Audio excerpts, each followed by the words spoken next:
Shalom saudara yang dikasih Tuhan, senang sekali bisa berjumpa kembali dan kita terus belajar firman Tuhan setiap hari. Ayat demi ayat, pasal demi pasal, kitab demi kitab. Belajar secara urut supaya kita memahami alur bahasan firman Tuhan dan kita tidak tiba pada kesimpulan yang salah. Hari ini kita akan membahas, kita tiba pada Injil Matius pasal 12 ayat 14 dan 15, demikianlah firman Tuhan. Lalu keluarlah orang-orang Farisi itu dan bersekongkol untuk membunuh dia. Tetapi Yesus mengetahui maksud mereka, lalu menyingkir dari sana. Nah, kalau kita membaca bagian ini, kita harus tahu bahwa di ayat yang pertama hingga ayat yang ke-13 ada dua bagian besar. Ayat 1 sampai 13 bisa dibagi menjadi dua. Yang pertama ayat 1 sampai 8 adalah tindakan Yesus yang membela murid-muridnya dan tidak melarang murid-muridnya untuk memetik gandum pada hari Sabat karena mereka lapar. Dan orang Farisi sempat menanyakan itu kepada Yesus, tetapi Yesus berkata justru membela para murid-muridnya.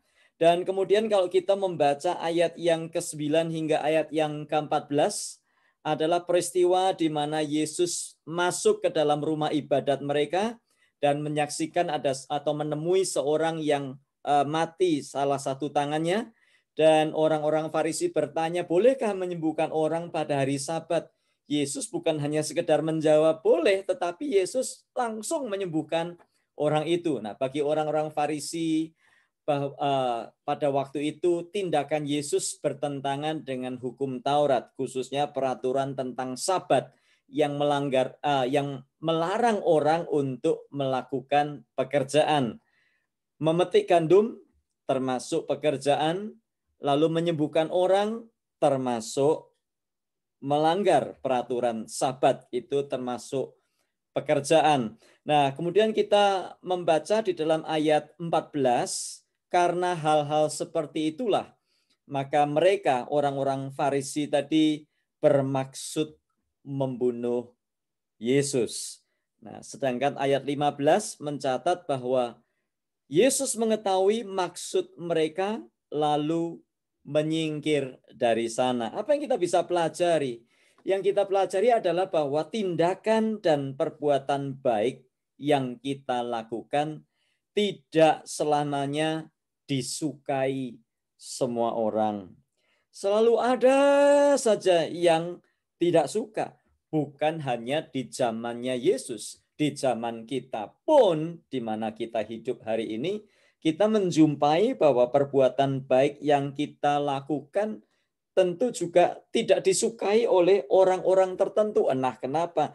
Kadang-kadang ada alasannya, kadang-kadang kita tidak diberitahu alasannya. Nah, kalau kita tahu alasannya macam-macam. Mungkin juga ada orang-orang yang tidak suka pada waktu kita melakukan perbuatan baik, karena mungkin ada orang yang merasa popularitasnya tersaingi oleh karena perbuatan kita. Ya, ada orang-orang yang merasa insecure, ada orang-orang yang merasa tidak aman dalam hidupnya, sehingga pada waktu kita melakukan perbuatan baik, maka orang itu merasa tersaingi. Ada juga yang merasa dengan perbuatan baik yang kita lakukan, maka follower orang itu akan terkurang atau tergerus. Dan ini terjadi di dalam dunia YouTube, ya. Saling menjelekkan, saling menjorokkan, saling menyalahkan, sesat menyesatkan, karena mungkin merasa followernya terganggu. Atau ada juga yang ya tidak usah diteruskan lah ya. Hal-hal seperti itu sudah biasa di dalam kehidupan kita. Ada juga yang merasa kenyamanannya selama ini terganggu. Oh, dia dipuja banyak orang. Oh, dia diikuti banyak orang. Oh, dia dianggap baik. Oh, dia disanjung-sanjung. Dia dihormati banyak orang. Nah, sekarang datang orang baru berbuat baik kepada orang lain. Tentunya mungkin dia merasa terganggu kenyamanannya. Lalu ada juga yang melihat perbuatan baik yang kita lakukan dari sisi yang berbeda. Mungkin orang melihat kita berbuat baik bukan karena murni berbuat baik. Mungkin ada yang berpikir kita ini berbuat baik karena mungkin cari muka dan sebagainya. Dan ada banyak sekali alasan-alasan bahkan yang belum saya sebutkan pada hari ini.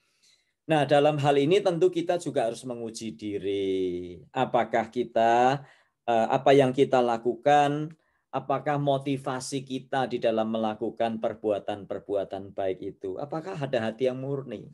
Ataukah murni mungkin ada udang di balik batu mungkin. Ataukah mungkin ada hal-hal yang tidak beres dari atau motivasi-motivasi lain yang ada di balik perbuatan baik yang kita lakukan tadi.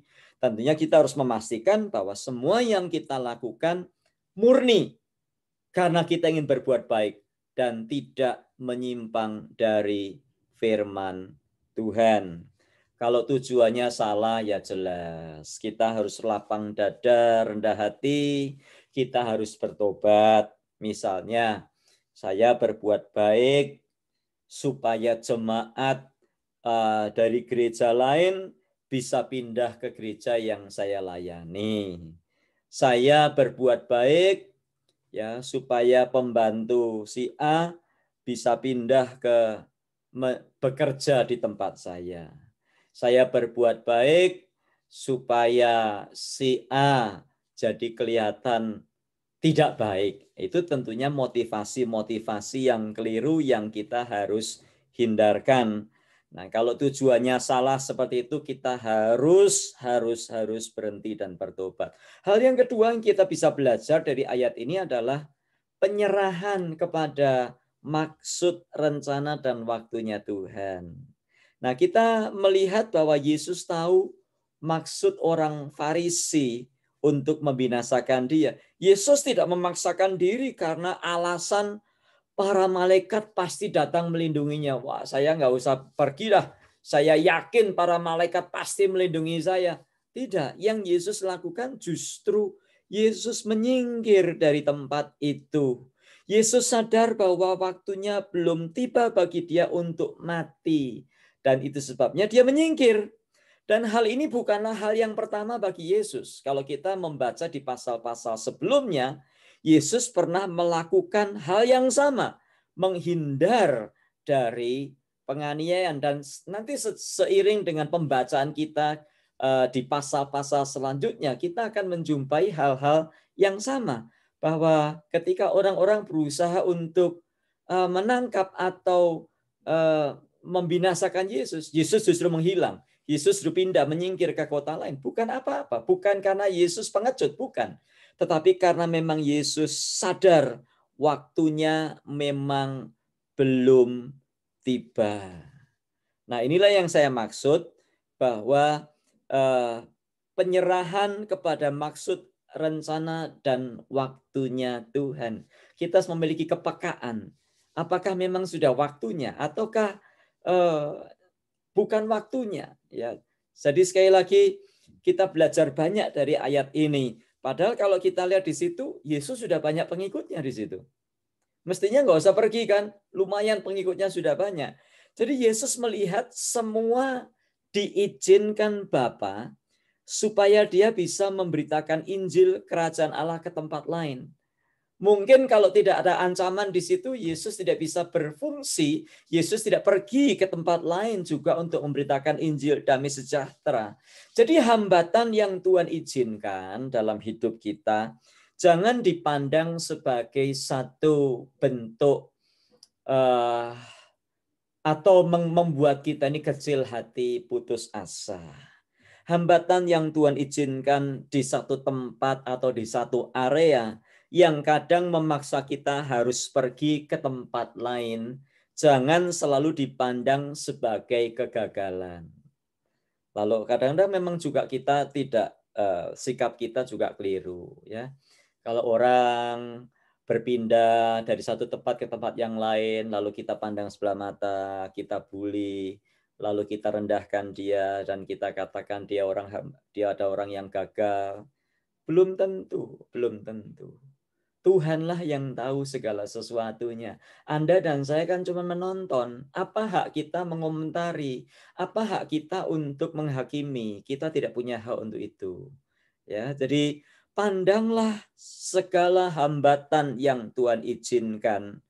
Sehingga kadang memaksa kita untuk pergi ke tempat lain bukan sebagai kegagalan, tapi pandanglah itu sebagai maksud dan rencana Tuhan bagi Anda dan saya di tempat lain. Adakah hari ini di antara kita yang merasa seperti itu? Rasanya kok berat, sulit ya, yang kadang-kadang terpaksa kita harus pindah ke tempat lain. Kalau memang itu yang Tuhan izinkan, kalau itu yang Tuhan pimpin, why not? Kenapa kita harus malu? Kenapa kita harus mengaku merasa gagal? Tuhan, seluruh bumi ini punyanya Tuhan. Langit dan bumi ini kepunyaannya Tuhan. Biar kita terus belajar hidup menurut maksud, rencana, dan waktunya Tuhan. Mari kita berdoa. Tuhan, terima kasih untuk firman-Mu pada hari ini.